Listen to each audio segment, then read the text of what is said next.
grind. Gotta get after it. Gotta do the Jocko Willink way. Just get after it. He has a clothing line. I know, Origin. I like their one pair of pants. Looks nice. Origin actually looks like it's all made in America stuff. I follow their YouTube channel here or there. It's interesting. Like, it's not stuff that I'm really into and watch every update, but anything Jocko's usually pretty good. So they got some interesting updates every now and then. They have a crazy gym with so much BJJ mat space. It's wild. Well, it's mat space for anything, but it's just huge. They got like an MMA cage, boxing ring, bunch of mats. Like, it's actually like a man cave. It's awesome. Oh, that's pretty sweet. Yeah, it is. Man, Alberta copying BC and not reporting on the weekend. So big brain. Don't want to scare people out of Learn their from the partying. best. Don't want to scare people out of their partying. We're just getting slaughtered.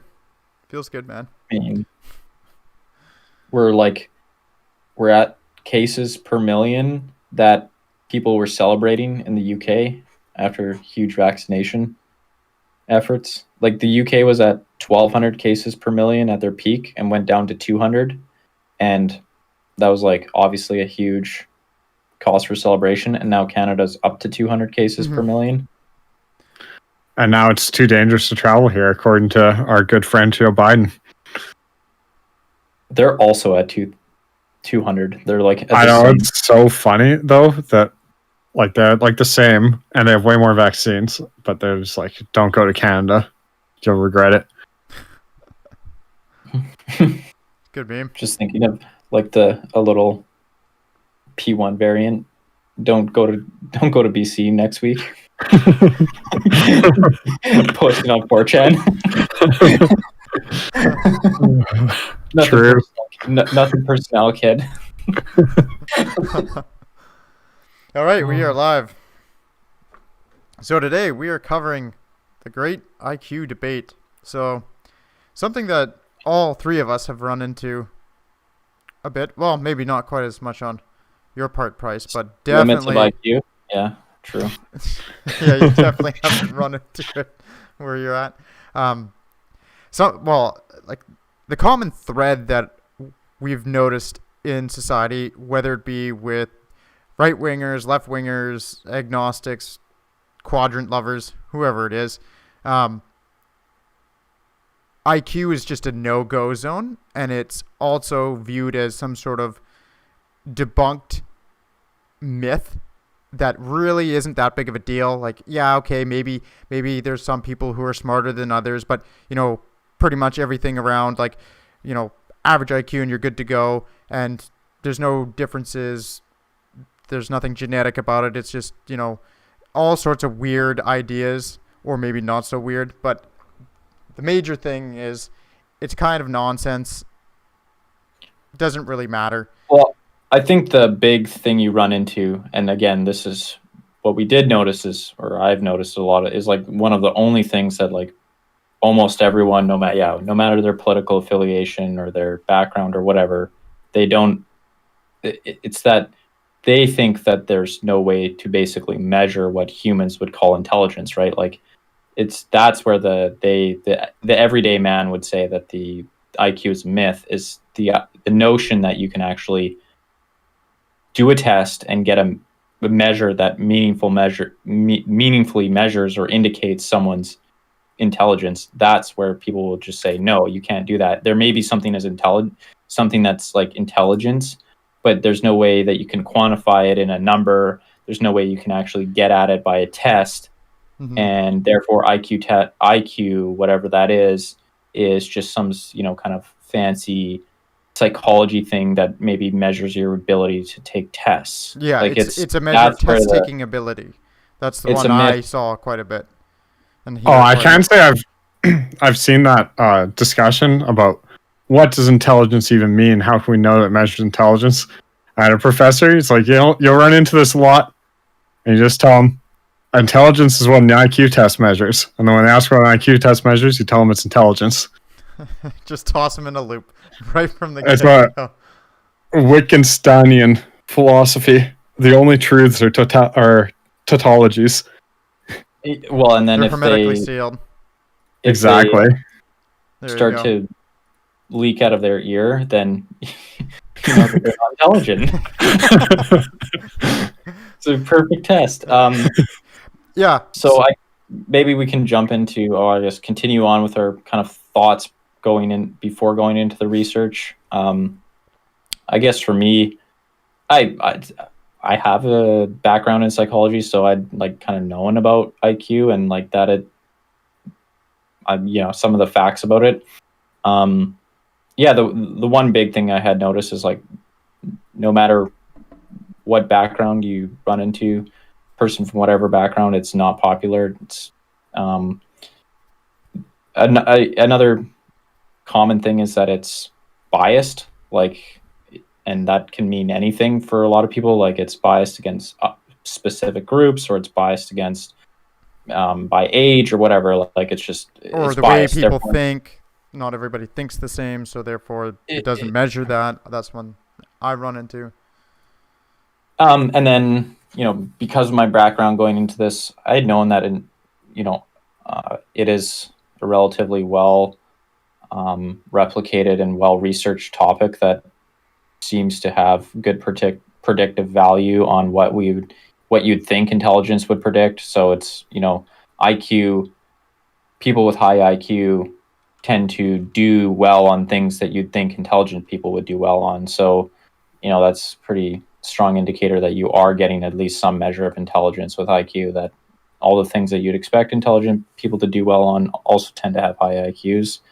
And the other thing that, obviously going into this is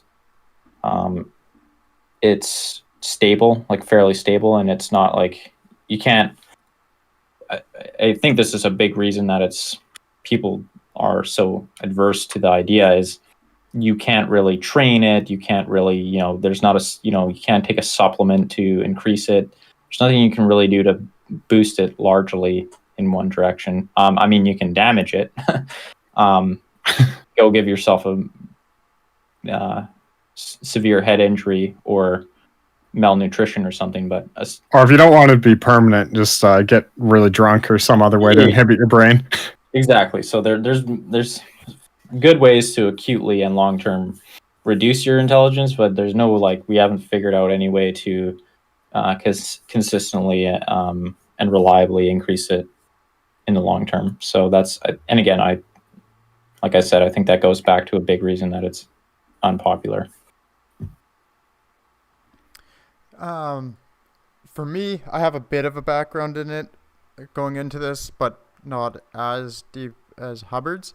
But one of the things I had run into, saying this before, like I had friends from all over the political spectrum where just, their thoughts on IQ were very much different from what I would expect, especially since a lot of them, some of them are pretty left-leaning folks, some of them are pretty right-leaning folks, and it was always the same type of not fun reaction to discussing it.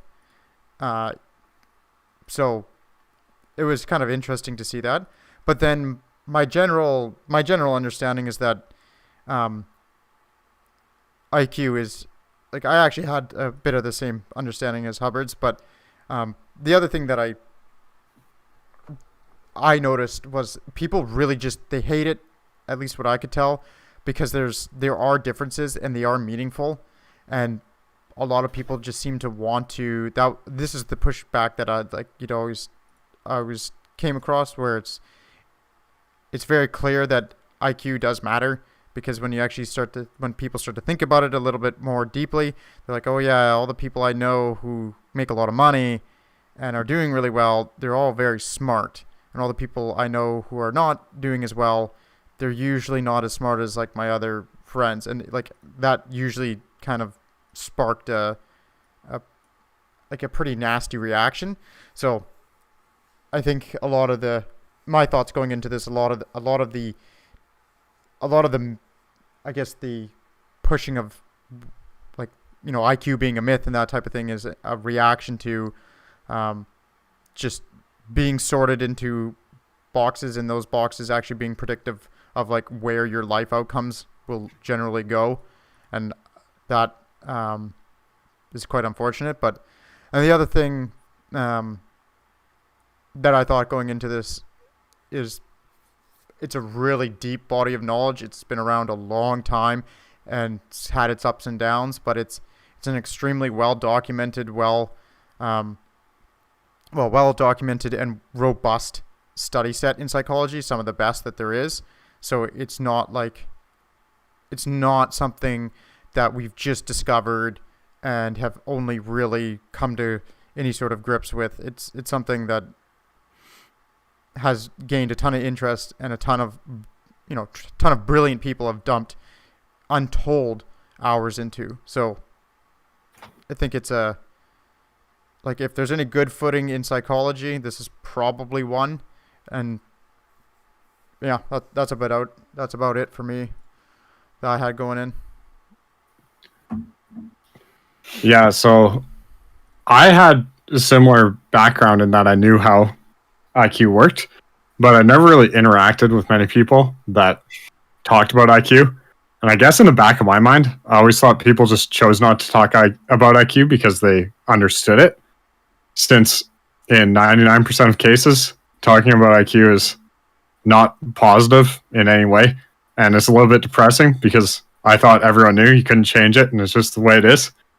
So nobody brings it up, but I've been enlightened as to that. People dislike it, but you can't change it to the point of denying that it's actually true.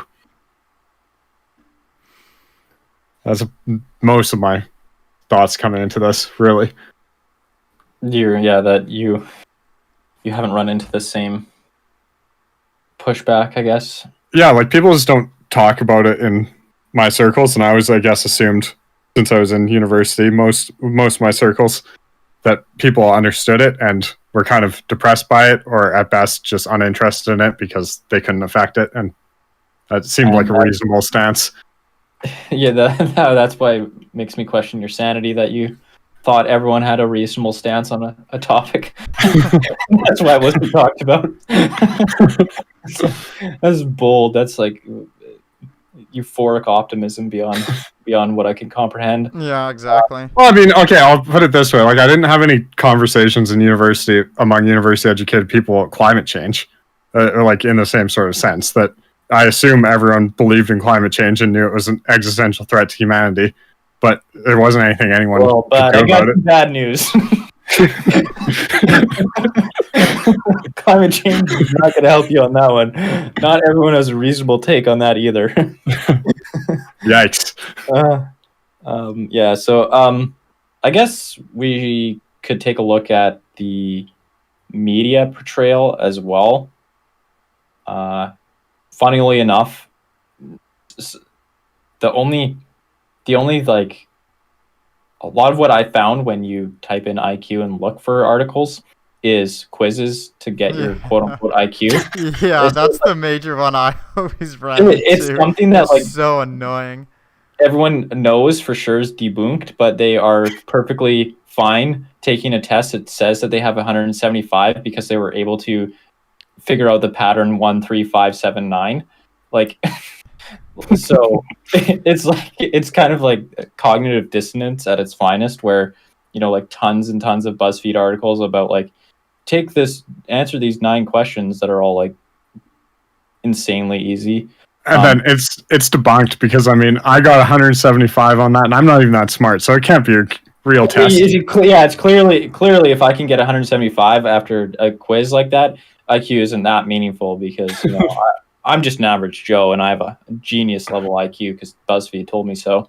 But yeah, I did find it kind of funny that there is a big appetite for intelligence, quote unquote IQ tests. Obviously not anything resembling a real one, but I just kind of thought that was funny. Con, you did quite a bit more on the media stuff. Yeah, so I just went and searched basically what basic search phrases, and then pulled up like major news articles, and I think there's a little bit of a split, like especially some of the other research that the that Hubbard's you posted, but the bigger ones a lot of the time, and some of the more niche reporters, they definitely have this bent that IQ is not valid. It's very biased. It's culturally biased. It doesn't measure anything. The much better way to measure it are multiple intelligences, because IQ clearly, one thing, like clearly people have different talents, so therefore there's different intelligences. Another great argument that I keep seeing is, one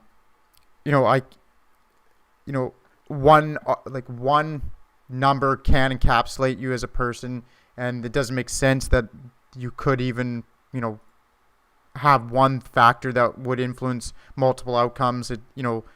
It's one input gives you one output. So one type of intelligence gives you one type of ability. That's a lot of what you see. There was quite a bit of that. And the other major thing is the background of IQ testing. There was, it started in the early 1900s, late 1800s, and there was quite a few misuses of it. There were some dark things done with it. So people being sorted by their IQs and then pretty much being devalued entirely as human beings because of, they're lower IQ, so therefore, they're literally less worthy of like the I think the protection and then you had eugenics. The obvious one is the forced sterilization under 70 IQ, which I believe was legal until 1970. It was still ongoing. In which country, though? Alberta, BC. Or not BC, Canada. And like in Canada widely, after the Second World War, it was still practiced. I think Alberta was the last province to do it.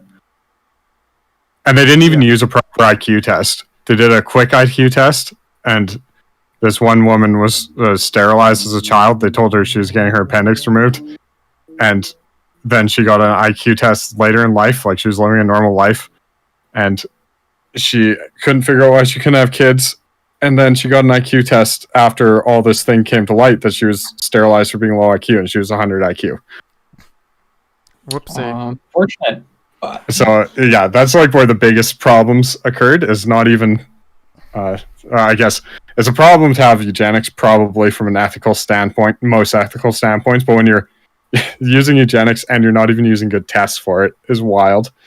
Yeah, and going into the 70s is pretty insane. So to be fair, there is some pretty nasty shit that IQ testing is associated with, and IQ in general. So it's not like these things spring up from nowhere.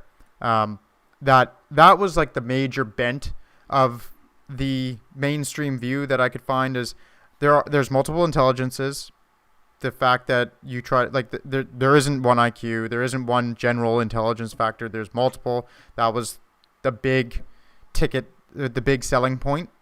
And then IQ has been used for a whole bunch of bad things, therefore it's just not valid. It's just not something that science... And the other thing that they really like to do is say it's very highly debated within the field. There's lots of hot debate. I did notice that they would only link to one really shittily written article or to another article that was done that didn't really discuss debate at all. Like it was just kind of like it was a commentary on the field, and it wasn't really pointing out that there was actually intensive debate. But those were... I like the disingenuous statement that there's lots of debate, because of course there's lots of debate in any scientific field. It doesn't mean, like, they just imply that it means there's a side that thinks there's not IQ and a side that thinks there is, whereas in reality they're arguing about the nuanced aspects of IQ. That's the debate in the field. Well, I was just gonna point out for the media stuff, a lot of what I noticed is, I think this is common across media in general. It's just the headline is basically confirmation bias of the attitude that IQ is somehow not particularly meaningful. Like the one article is labeled IQ tests do not reflect intelligence, in quotes, and then you go into the actual article and that's not even in the realm of what is being said. And But to point out, that was like a study done by a newspaper that was extraordinarily shoddy. So some of the work that I was finding on these mainstream sites was not even like, it was pretty dubious. but I guess the main point there is like a lot of the time the headline is is where the confirmation bias goes, right? Because most audiences only read the headline, Mhm. and then if you go into the meat and potatoes of the article, you start to get like a maybe a little bit fairer treatment of the topic, but like how many people are actually reading it. So they always write often they write the article headline to confirm people's biases and make it seem like IQ is, a myth, or it's not that important, or Yeah, it's quite and sensationalistic. and then you go into the actual article and it's like, well, intelligence researchers found a couple caveats that, should be taken into account or need further investigation, and the title's like, intelligence research, upends the norms, and everyone's, IQ doesn't mean anything anymore. So but I think that's like common across media. But I do think that for how IQ is portrayed in the media, it definitely does play to people's preconceived notions that it's not a very meaningful measure of people. The one interesting one I saw along those lines when I was searching was EQ, emotional quotient, Mm-hmm. which has basically been brought up as another series of tests that you can take to give you some different indications of people's aptitude that's not an IQ test. And it would basically be something along the lines of IQ versus emotional quotient, or EQ. Is EQ better than IQ for promoting people to positions of management? And then the article, like, all it says is EQ has been found to have this predictive ability, and it does good in this, and people with higher EQ do this well. And they don't even bring up IQ in the whole body of the article, because the one article said someone with high IQ and no EQ might perform worse than someone with decent EQ. It's like, well, if the person with decent EQ has high IQ, then yeah, it's probably an advantage to have other positive traits as well. They just like act as though they're comparing the two and then completely ignore IQ. And the two articles I saw that were like this. Yeah, the headline should be EQ has meaningful implications on performance. Exactly, like EQ can be used in your job site or for promotions, not EQ versus IQ, the great battle of titans. Which one's real? Yeah, yeah. Again, that lends itself to the headline notion where it's all about confirming people's biases. They read the headline. 98% of them don't click through to the article or don't read past the first sentence. And, then I saw an article yesterday in the New York Times that proved that IQ is, Worthless. fake news. And it's like, wow, you read a headline in the New York Times, and then the article had nothing to do with the headline, so you are no more well-informed than where you were yesterday. You're actually worse informed. The other thing I would run into when I was looking up, looking up general IQ is, it depends on, again, where you go, because some places that are pretty widely disseminated, so like, how do you pronounce that German YouTube channel? Kürzigek? I can't do it, but it's a really popular, it's like a massively popular like information channel. It's almost like Canadians might know this, but the Knowledge Network, and it had like a good summary of IQ, and it was very widely viewed, like millions of views. So it's not like the mainstream view is only one monolithic thing that I ran into. There's definitely others out there who are putting out relatively like different information that seems to contradict a lot of the stuff that I was seeing from a lot of the big mainstream sites. But one of the other funny things from the mainstream sites, so something like CNN is like how to boost your IQ. That's another really popular thing when you search into this stuff, and a lot of it is, you should have fruit smoothies and you should sleep more and whatnot. And it's like that'll boost your IQ up, and it'll increase your IQ, and it's a lot of it is. Well, if you don't do things that make you less intelligent than you should be, it's almost like boosting your IQ. How to boost your IQ? Stop downing a fifth of vodka. Yeah, exactly. That's that is what they're it's just like how to get your brain back into baseline. That's what they actually need to say. It's like, how do you stop completely wrecking your brain every day? Did you know if you stopped having glue every day, you might be a bit smarter? CNN exclusive. So Charlie Day. Yeah, that's what I saw with trying to slog through the mess that is online media. Well, I'd add one thing, and this is kind of goes back to prices like EQ, IQ. There's like a million different like psychological factors that are malleable or purported to be malleable. The one that I had kind of read an article on, I've actually read the book too, is grit. And so like every few years, some psychologist comes up with like a measure, and it usually is just a measure of some personality factor, and then they hype it up and it gets coverage in the media, and oftentimes will also get compared to IQ and be like, IQ is not important compared to this, like grit's way more important, and here's why, and it'll be some cherry-picked comparison or some cherry-picked study, blah blah blah.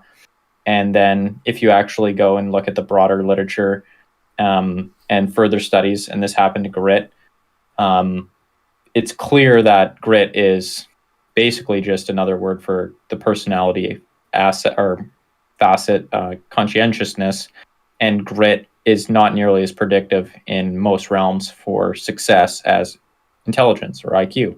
So it gets like a huge wave of media attention, and people feel good about themselves because, there's this thing called grit that you can, train or you can improve, and it's more meaningful than IQ, and the media buys into it and hypes it up, and then, it takes a year or two for the literature to roll in, and it's clear that it's just not what it purports to be. It's some,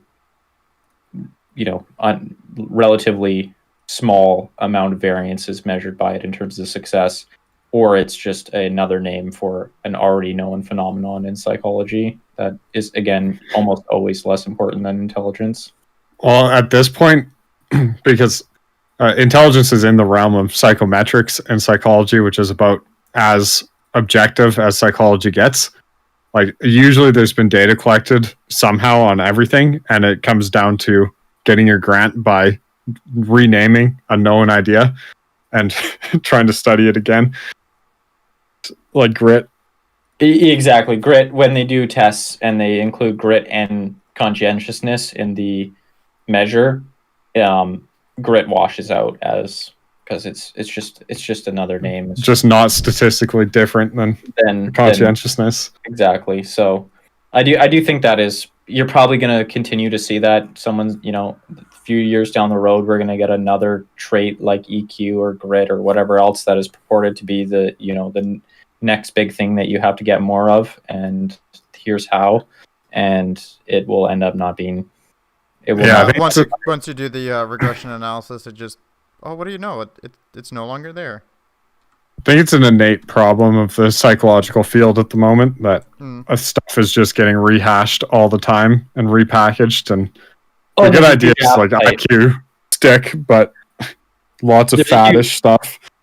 There's a huge appetite for it for the public, right? Like, people want to hear about this new thing that they might be able to have some agency over that would make them, more successful or more, effective in life, right? So, again, I don't think it's going to go away because there's a huge market for it in the self-help realm, and it's so you can easily translate. Some psychologists can easily translate their work from a paper into a book and make a lot of money, and the public is hungry for it. So I guess my I just wanted to throw that out there, and like with an extra caution of like before you buy into the next self-help psychology thing, take some time to look if it differs. Yeah, so I think that's. Do you guys have anything else for the media? The media's take, or like popular culture's take? Anything else there? No, I think Yeah, I think that's about it. All right, so I think we should probably move into just like IQ testing, like the history of IQ, where it comes from, like the scientific inquiry into it. well, and further than just IQ, we're gonna do a look at kind of just intelligence, the history of measuring intelligence in general, right? Like, Yeah, so what is classically now associated with IQ, and that is intelligence. So well, they did some much more crude measures of intelligence back in the day that had The nothing good to do old with days. IQ. Back when you just felt someone's head, and there you go. phrenology. Oh, this is a big head. Smart guy. That has yeah. Even better was like, yeah, phrenology. Just that bump definitely means you're a genius. Yeah. Who wants to shoot away with the first person? Oh, I can start with Galton, I guess. I think Galton was chronologically the first. Yeah, here's Probably what I noticed. So Galton was basically an incredible polymath who was Charles Darwin's cousin. It's almost like there's something hereditary about this intelligence.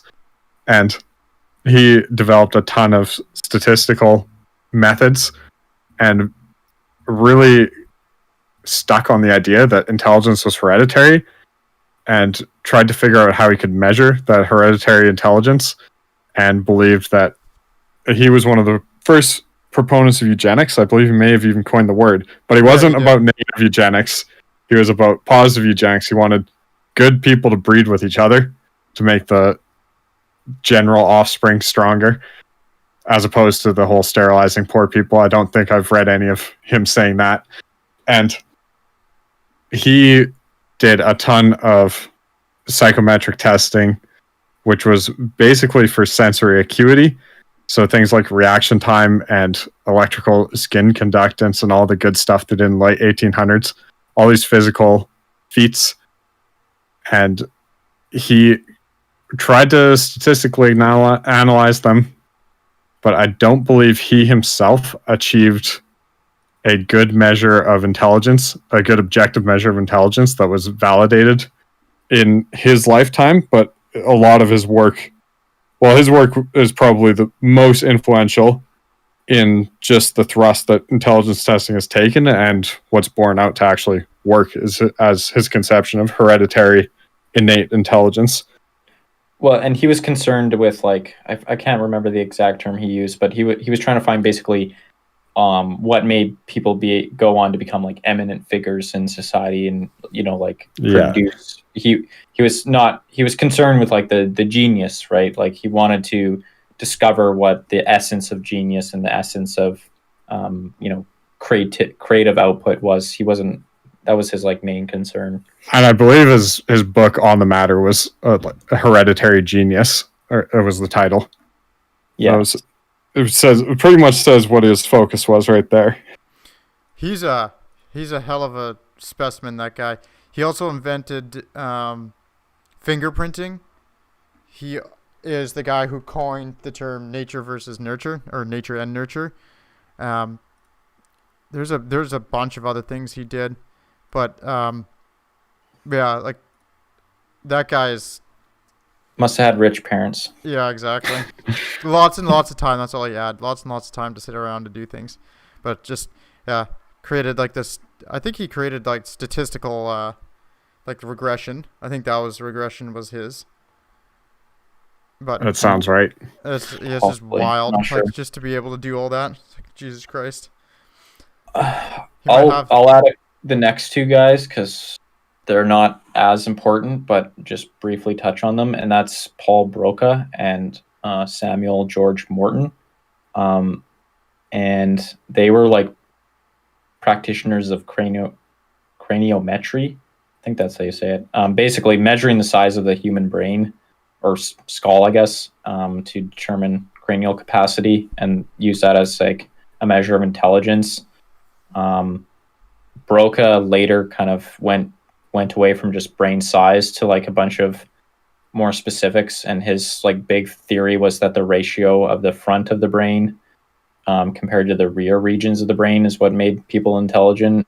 And I guess the reason that they kind of are important is because they were both supporters of the idea that intelligence was hereditary, and they were also both obviously involved with using their methods for racial comparisons, and both came to the conclusion that Caucasian brain sizes were bigger, and the ratio, like for Broca, the frontal region was bigger in Caucasians compared to the rear region in other races, and they use that to like basically justify the disparities between races and build a racial hierarchy. So that's, those are two figures that are quoted often in like the development of intelligence research as part of the dark history, right? Where they're using a very crude measure, and they're using it to justify their preconceived notions of what the racial hierarchy looks like. And that eventually we'll talk about Stephen Jay Gould. He critiqued both of them for being basically biased. And we'll go more into that later, but yeah, I just wanted to bring those two up. So I think the next one is Binet. Binet and Simone. Simone, yeah. So these are kind of like together. They come as a pair. But they created an intelligence test to sort out.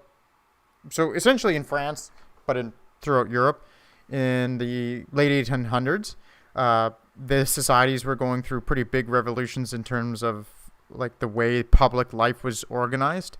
And one of those things was to standardize education for children. So the French wanted a schooling system in which they could actually sort the students.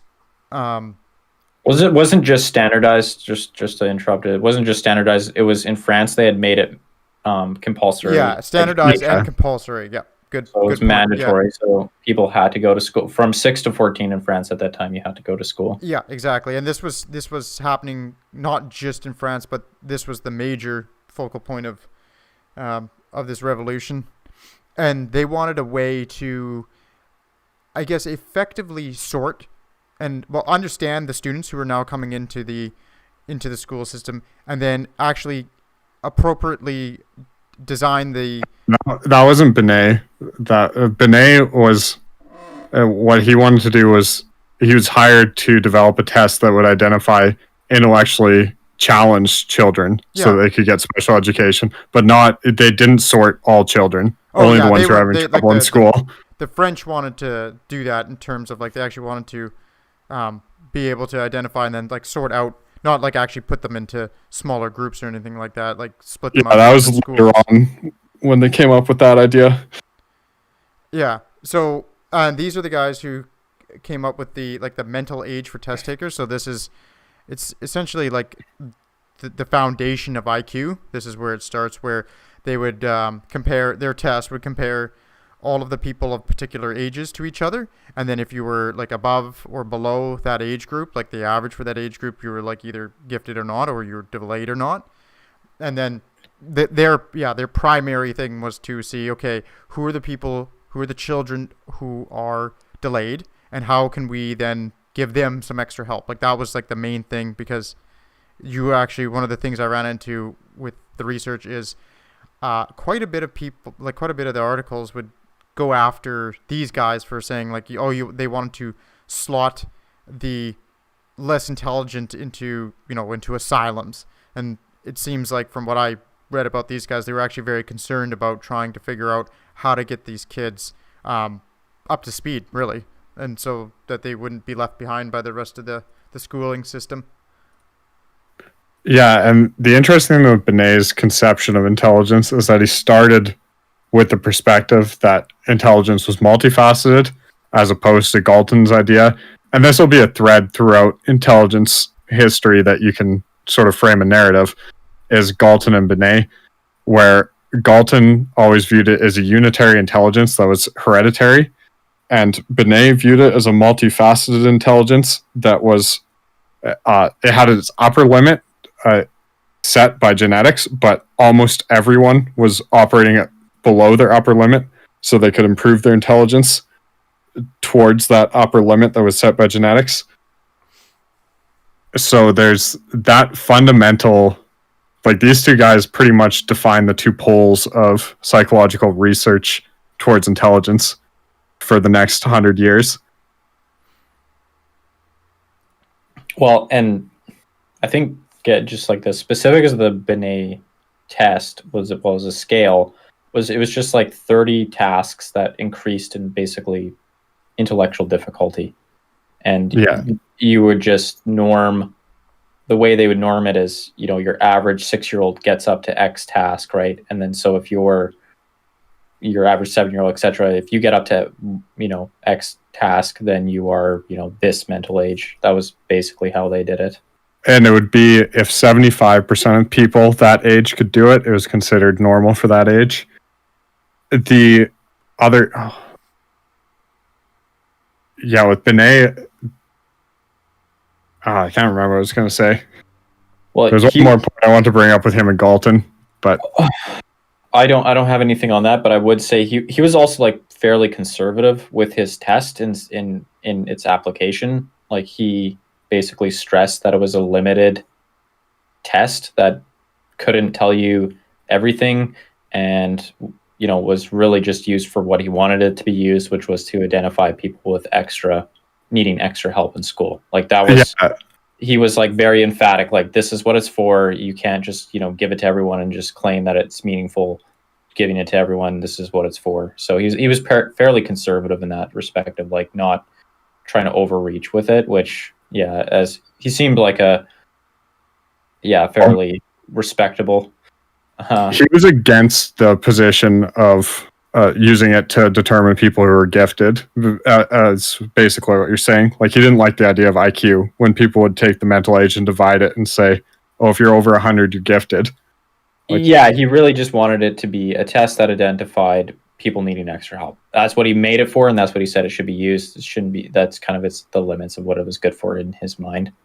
I remember the last point I had is with Binet, his big breakthrough, as opposed to Galton, for immediately having an effective test was that he viewed intelligence testing as testing complex modes of thought and behavior, whereas Galton was testing very simple things like reaction time that weren't higher functioning. So Galton's would be more reliable than Binet's, but Binet's bore out to be a more useful measure. More indicative of... But it did lead to future problems with biases when they tried to import it to America, because it was not simple. It was dealing with complex things in the context of France. Yeah, that's always the risk with tests. Again, I'll try to speed through another two guys. H. Goddard and Robert Yerkes. Yerkes. Basically, they started running intelligence tests on the Alfred Binet model in America, and Goddard ran a school for mentally disabled children, and Yerkes championed the Army's alpha and beta intelligence test for the Army that the U.S. did in World War I, which they gave to like 1.5 million people. Both of them were big supporters of eugenics, and both of them had, racialized views in the same way that Morton and Broca did. They both believed in like a racial hierarchy, and so that was all wrapped up in their intelligence notions of intelligence was that there's a racial hierarchy and eugenics is On important. another downside of Goddard's legacy is that he was involved in screening immigrants to the United States.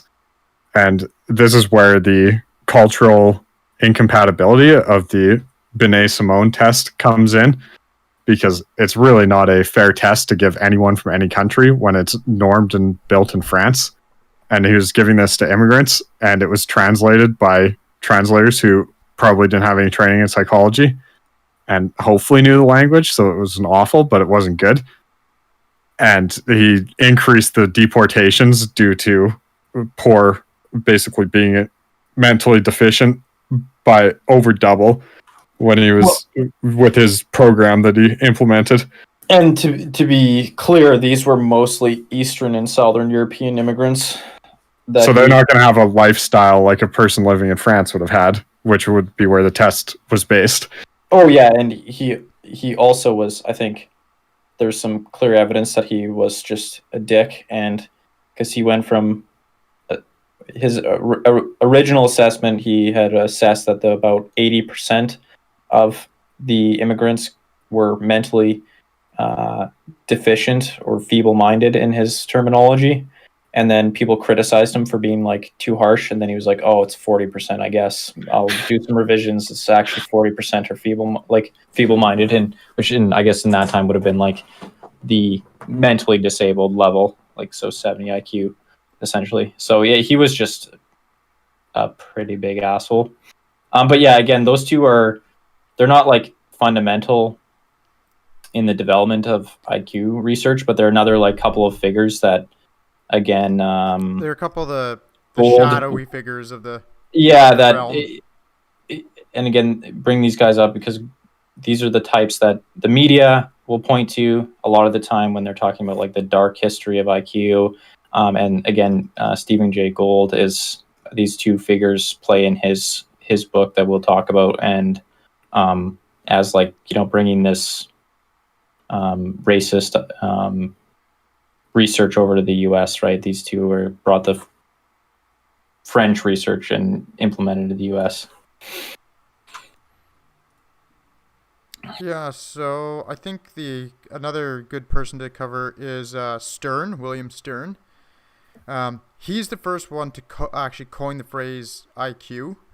So he took the Binet-Simon test, and what he did was divided the mental age that the child scored by the real age, and then multiplied it by 100. So you get like a ratio of like, you're either going to be below 100, or you're going to be, if you were exactly, like if you scored a 7 and you actually are 7, and then you divide those two together, you get 1 times 100, right in the middle.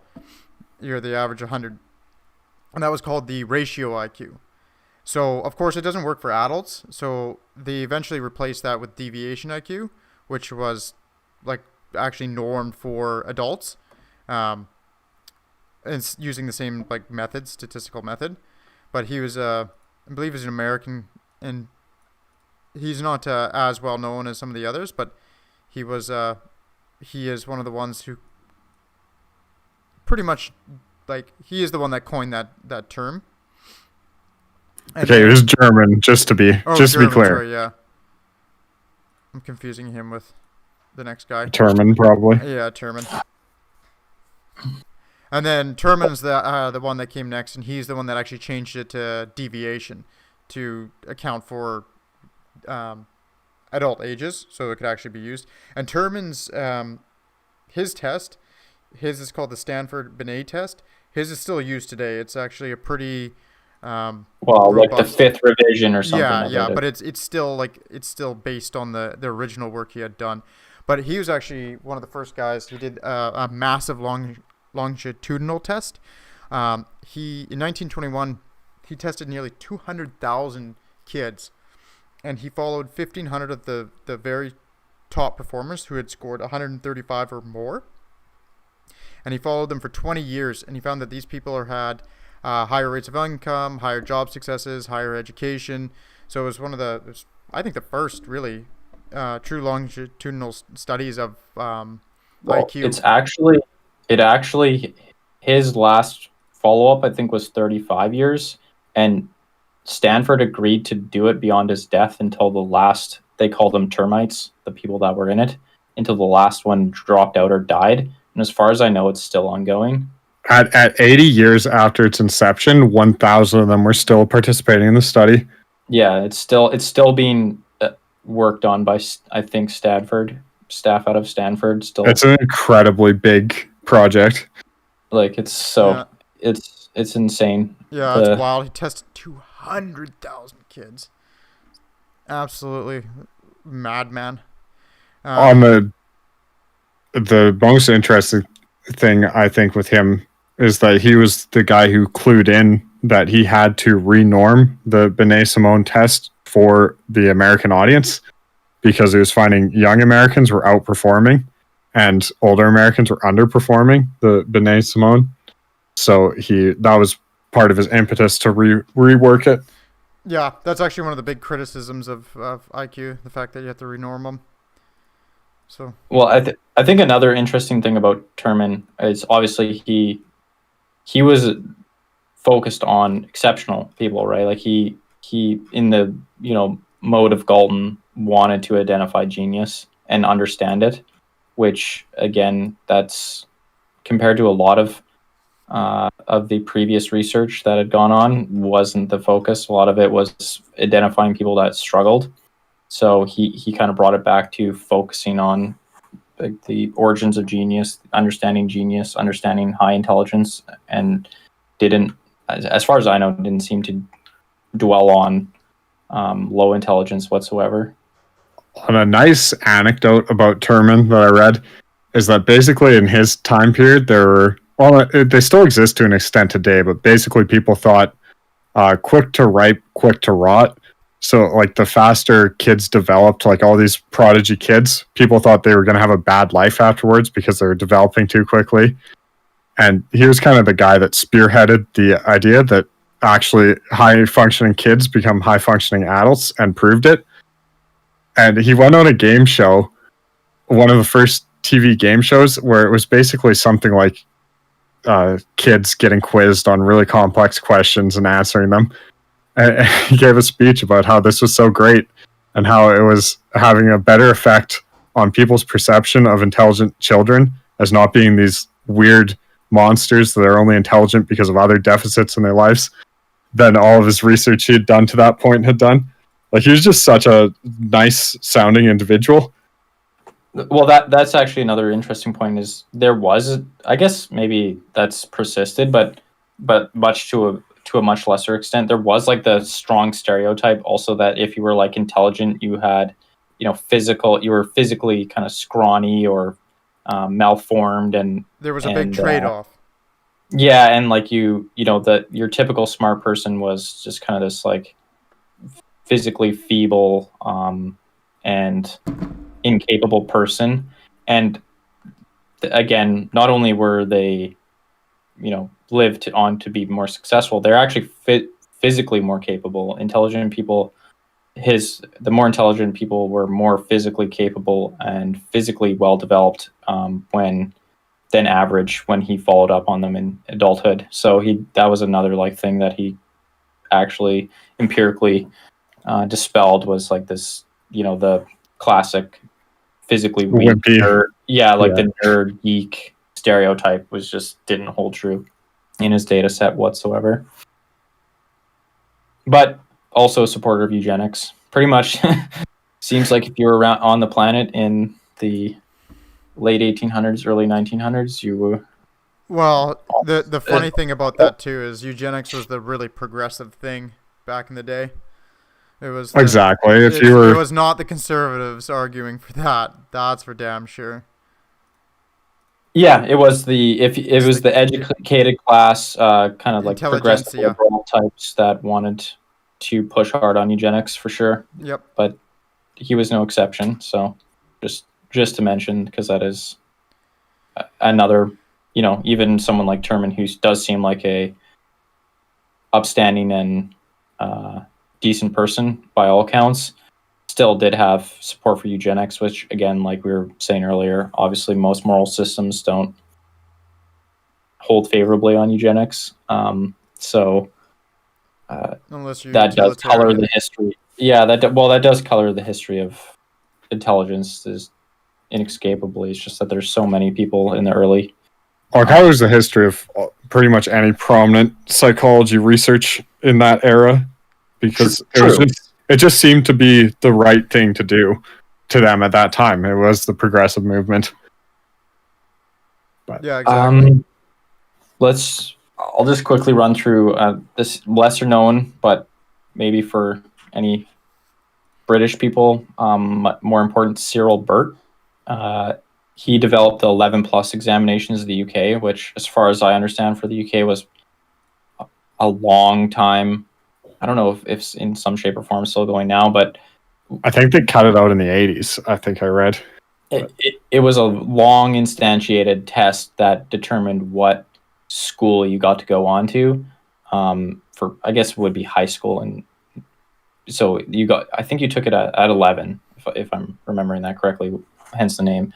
And it determined like what stream you went into for your later years of education, which had a huge impact on your job and further education prospects, because you either got put in like an academic stream or a non-academic stream. So if you went into the non-academic stream, your chances of going on to post-secondary education were very low. So basically, early in life, you were kind of sorted. And he also was controversial because on his death, all his notes and data was burnt, and he had lots of accusations of fraud for statistical anomalies. And another thing that basically was proven he did was publish under a pseudonym, and also published papers with co-authors that didn't exist. The funniest thing about that, in the end, findings have been corroborated.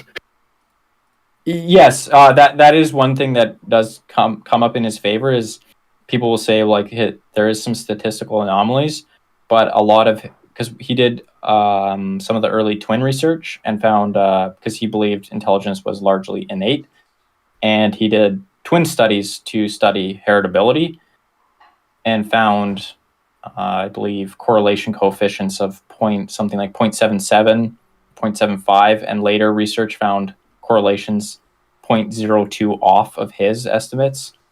Independent research, I think the mean of 5 different other independent researchers was 0.02 off of his estimates. So yeah, he's a colored history. And which for people that aren't acquainted with research, that's incredibly close. Yeah, especially with 5 independent other researchers. So but he does have quite a controversial history because of the 11 plus examinations and his clearly, at the very least, suspicious research. I was reading a sort of apologist aspect on the 11 plus examinations that basically stated the UK government underfunded the people who weren't streamed in the highest tier. And that was never supposed to be the way the system worked, but it was the way it bore out in practice. Yeah, I think regardless of the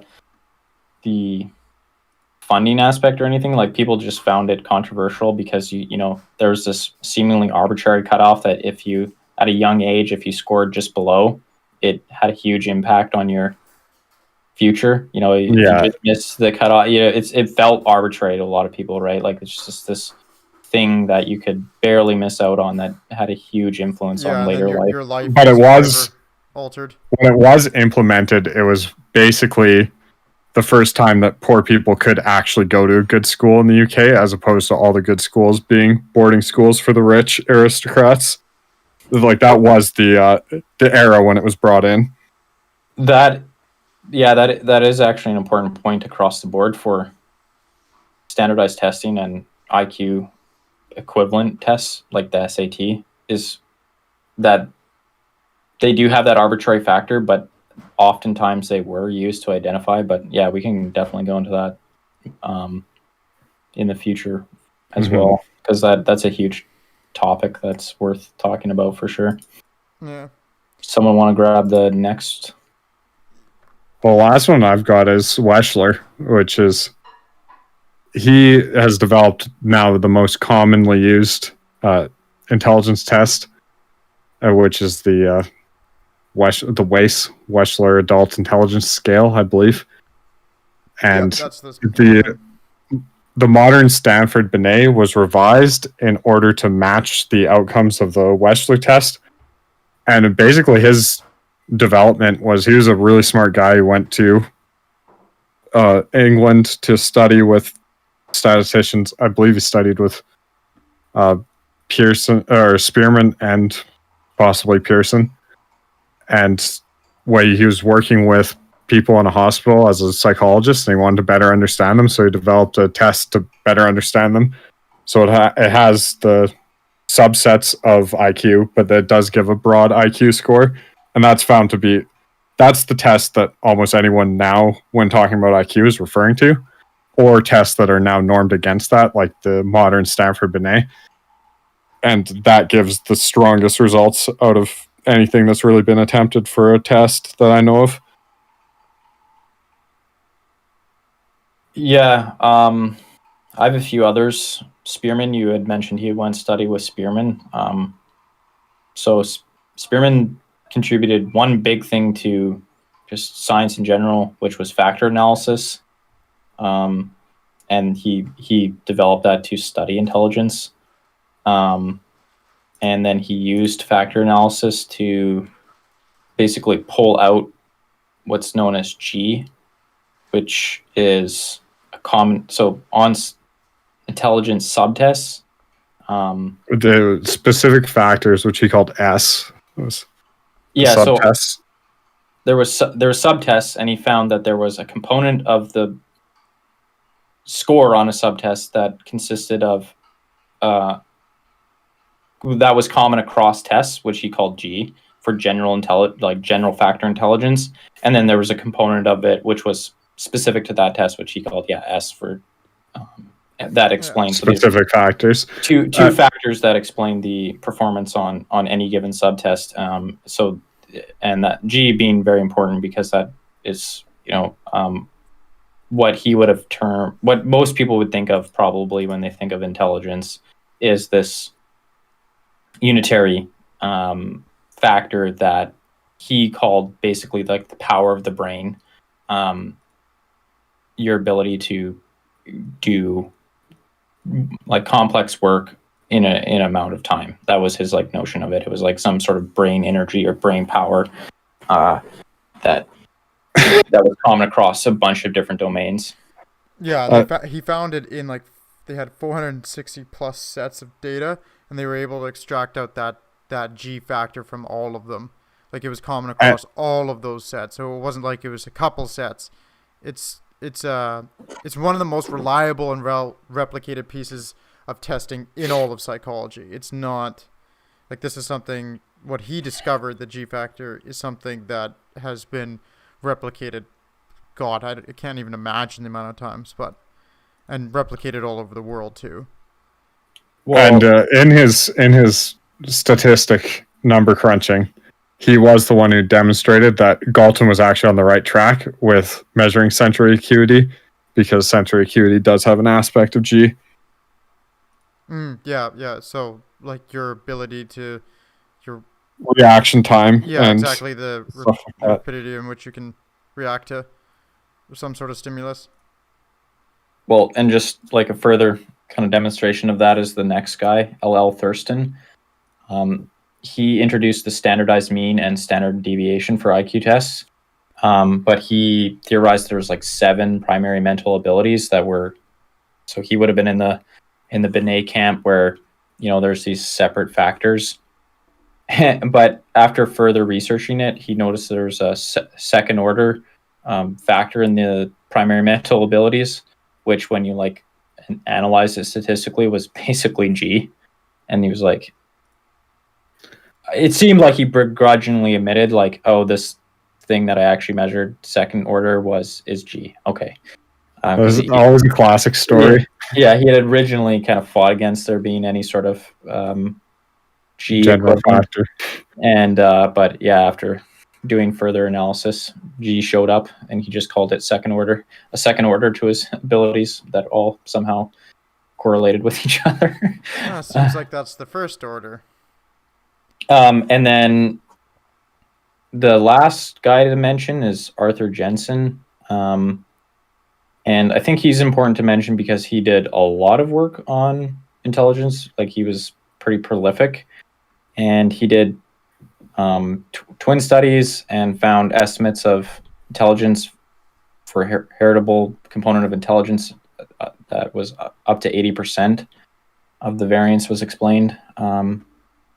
He also was controversial because he refused to deny measured racial differences in intelligence. So there had been a large literature of measured IQ differences between races, and he didn't deny that. He talked about it in his books. He never made like a definite statement on why they existed. A lot of his work, he basically left it open to debate for explanations of the differences, but that he gets attacked a lot as, like, I guess you'd say, the continuation of the boogeyman in intelligence research because of his refusal to deny the group differences. So again, our friend Stephen Jay Gould seems to have strung it together that basically we can go into Gould further, but yeah, that Jensen is this continuation of these other people that believed in eugenics, etc. I did find an interesting anecdote while looking through this.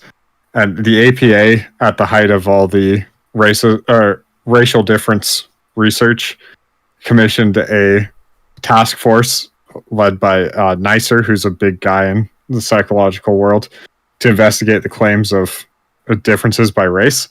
And they basically just ended up saying, at the present time, there are no known explanations for such differences, and left it at that.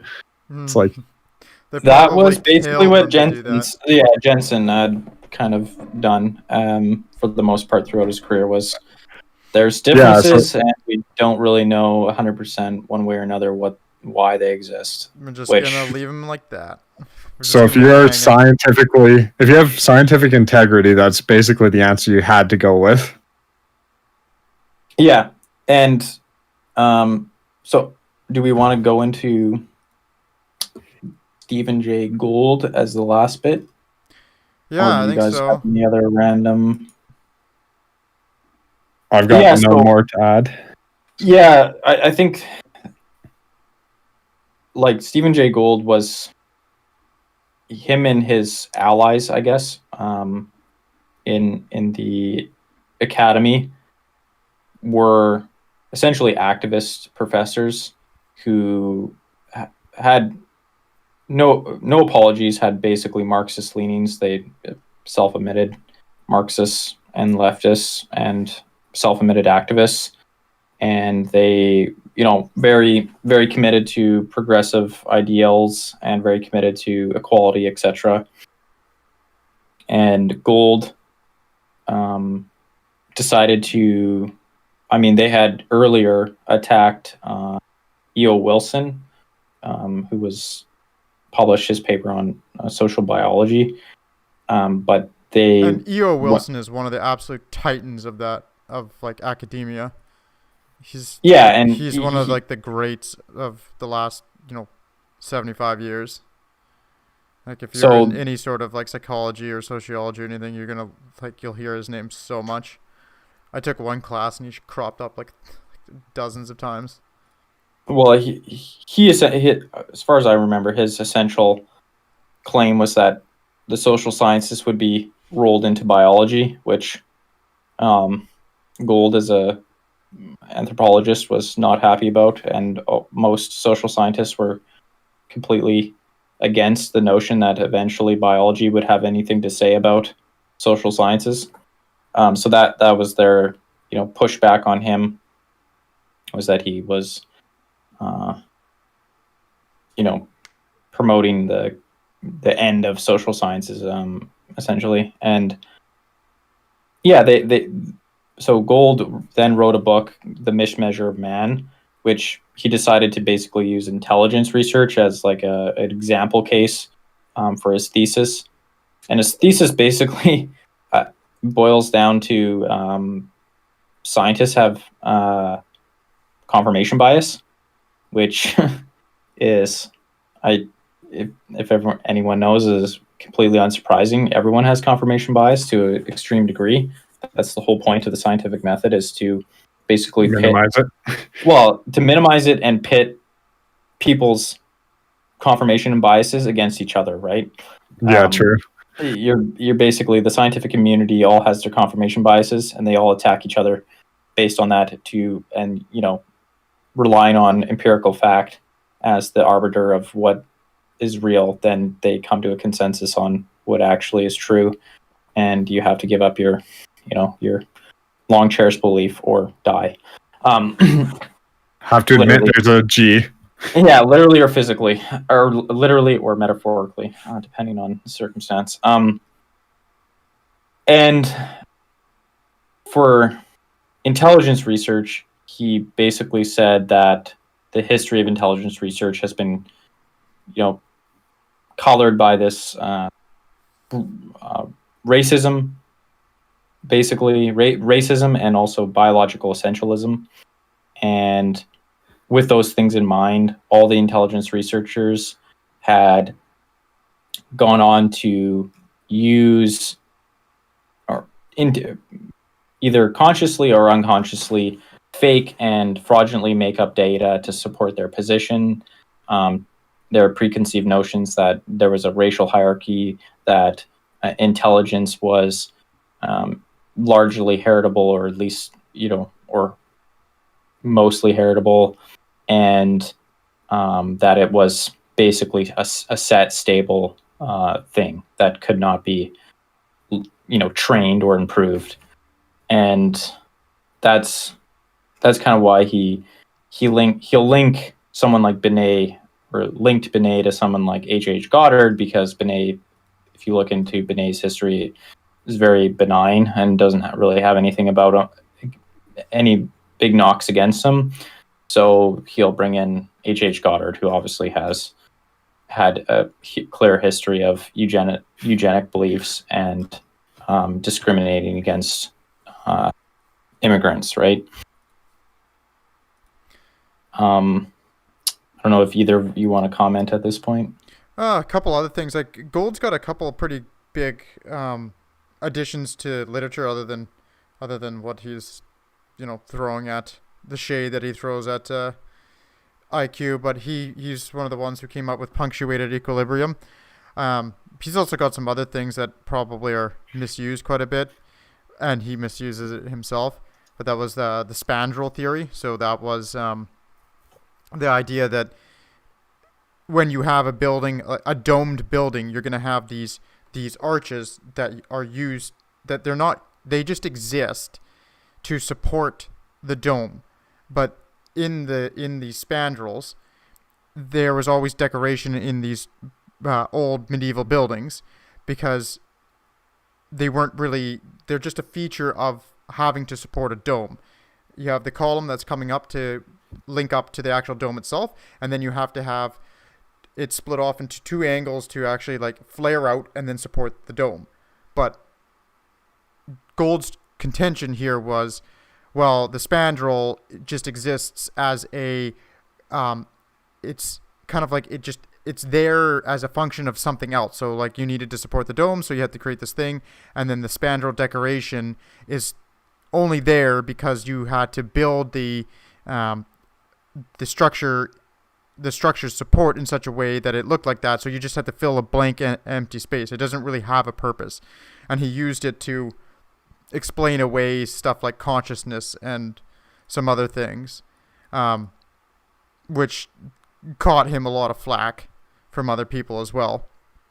But he's got a couple other things under his belt that are relatively interesting. But yeah, his biggest contribution though is that mismeasure of man. It seems like that was what Well, he. I guess it depends on what you mean by his biggest contribution. But yeah, like he obviously was a prolific anthropologist and researcher in his own right. But his big contribution, I would say, to the public discourse in the world was his his not only the mismeasure of man, which is probably his most, I think, is by far his most read work, but he had several other articles and writings that predated this as well. That, and the thrust of them all is essentially the same. Is basically he doesn't like science that could be used negatively to undermine his brand of politics, basically. And he characterizes it, obviously, in his mind, or in his writing, his brand of politics is clearly the moral, righteous, obvious, be all end all that anybody would adopt and follow. Therefore, what he's doing is just, an essential task in making humanity right. Yeah, well, he's a blank slater because he and Pinker had a few. I don't sully the good name of the blank slate by using it in the incorrect fashion. So one of those people who doesn't think there's human nature is a more accurate description. Well, blank slate. They use blank slate themselves. Yes, so. But they stole the name. The blank slate means there's nothing there but the slate, and the slate is human nature. Like, you can't make a blank slate into a Mona Lisa or something. I don't know how you describe it, but it was never intended to be used in the way they butchered it. They butchered it. Add that to the laundry list of great things to come out of this. But yeah, butchered analogies aside. Yeah, he and Pinker, and he had a feud with a bunch of different, but he opposed Dawkins, Dennett, Pinker, and others in terms of, like, even though he's a evolutionary biologist himself, he did not believe that it played a part in psychology, essentially, at least in human beings. So that was kind of the big fight that he kicked up. That's the mismeasure of man is a part of. I think he was like again, the reason I think it's important to bring him up in this whole conversation is he is emblematic and one of the advanced guards of the whole movement that he that encapsulates blank slate thinking, IQ encapsulates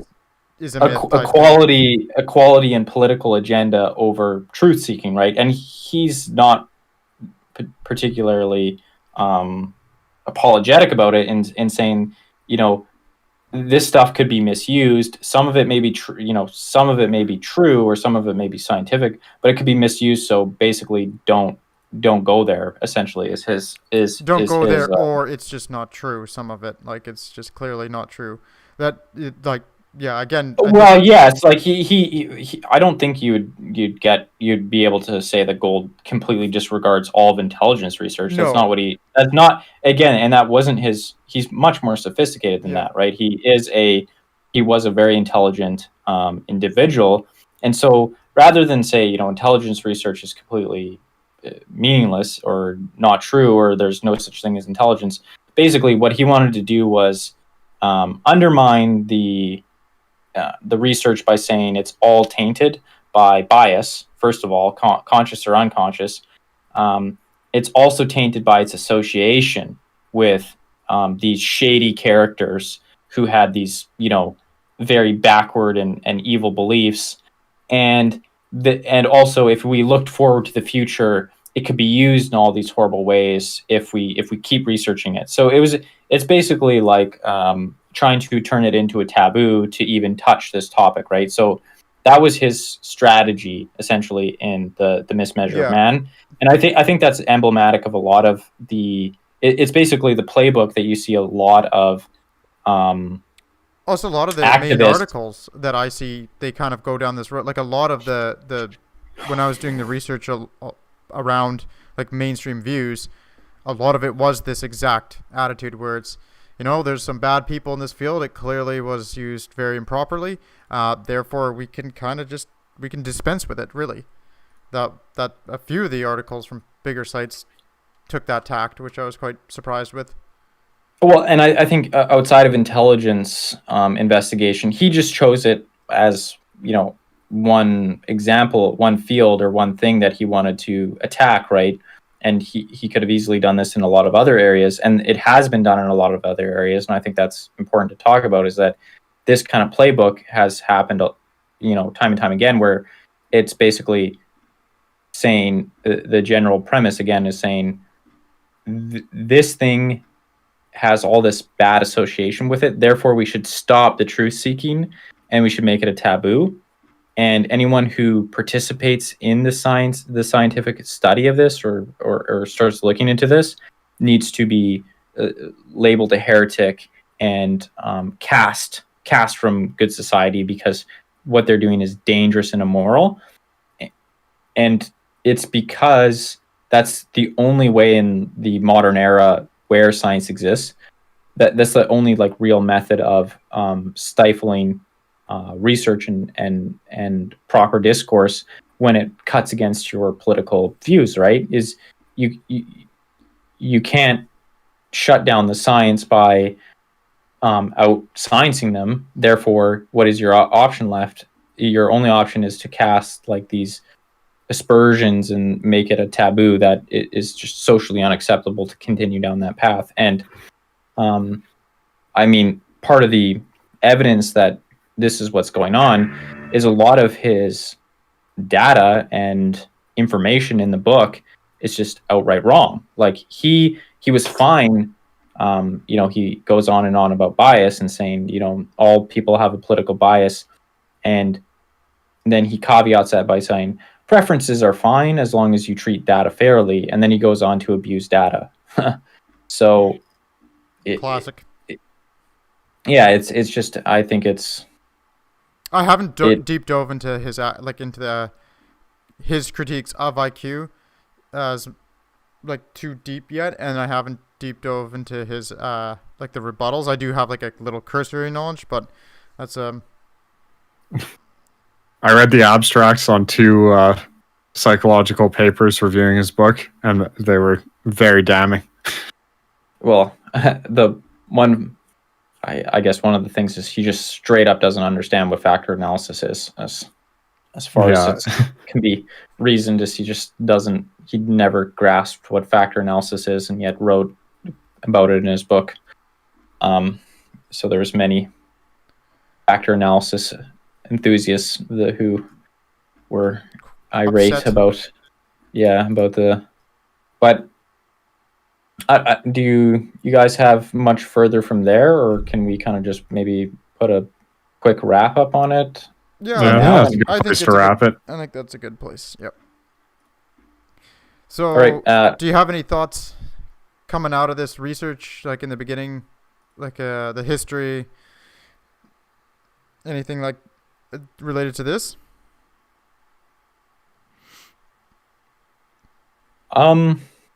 In terms of, I guess we should say that we are going to do another episode going into the current kind of state of knowledge and more of the what G is, how it relates to the subtest, that kind of thing, the more technical, and some of the more sophisticated attacks on IQ, such as that it's biased in terms of who it measures and how it measures them and those kinds of things. So we will go into that. In terms of a conclusion here, not a lot. I don't know if Price, you have anything? Yeah, I don't have much to add. Obviously, I was surprised at how much people don't like IQ, or not they don't like it, but they don't believe in it. But I mean, shouldn't be surprised, but still surprising. Unless they got a high score on a BuzzFeed test. Yeah. That's the only acceptable type of IQ test. Con? Coming out of it, I was surprised that there was definitely some of the mainstream took it pretty seriously and weren't uh, weren't completely down the road of, because you posted a couple of Vox and Slate things, and they seemed to take it quite seriously and followed the science, and I hate that term, but they actually investigated it and wrote reasonable pieces. And then I had CNN producing BuzzFeed level garbage about how you can eat almonds and you can boost your IQ. So that was kind of surreal to see Slate and Are they Fox. activated almonds or unactivated almonds? I don't even think they got that far into it. Yikes. But yeah, so it was interesting to see that there was actually there's a good spattering of that. But Well, just to clarify there, I think most of those articles were written by one yeah, author, I think it is one and guy. That's not. that was in response to one of the source materials we had, which is Stuart Ritchie's book Intelligence, All That Matters, which, if you want to just have like a reference for anything intelligence, buy the book. It's short, but it has a fairly good summary of everything. Yeah, I would say. It's Yeah, it's super short. literally everything you need to know if you want to know the basics. Yeah, that's pretty good. Yeah, if you want to be an informed layman on intelligence and not worry about it past that, that's the perfect book for sure. Yeah, it'll take you a day to read. Yeah, that's it for me. I was pleasantly surprised with some of the stuff, and then disappointed, but shouldn't have been with a lot of the other. But other than that, I think we can leave her for next week. All right. Sounds good. Peace. Peace.